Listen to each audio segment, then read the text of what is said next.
In today's video, I'm going to teach you how to delete an agent in Freshdesk.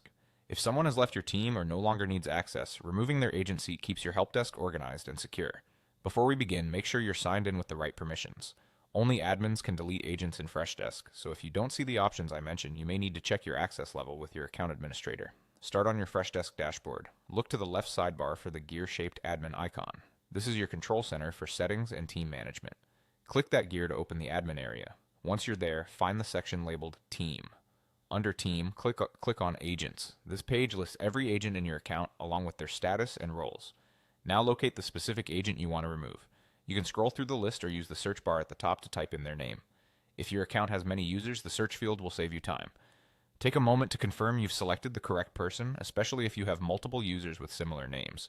It's a good idea to check any ongoing assignments or responsibilities for that agent so there are no surprises after removal. Next to the agent's name, you'll see a row of icons. Look for the delete icon, which appears as a small trash can. Click that trash can to start the removal process. Freshdesk will display a confirmation pop-up. This is an important safeguard to prevent accidental deletions. Read the message carefully so you understand that deleting an agent removes their access to your help desk. Historical activity, like ticket conversations and internal notes they authored, typically stays in your records for reporting and compliance, but the person will no longer be able to sign in. When you're ready, click Delete in the pop-up to finalize. The agent is now removed from your account. If you manage paid seats, this usually frees up an agent slot that can be reassigned to someone else as needed.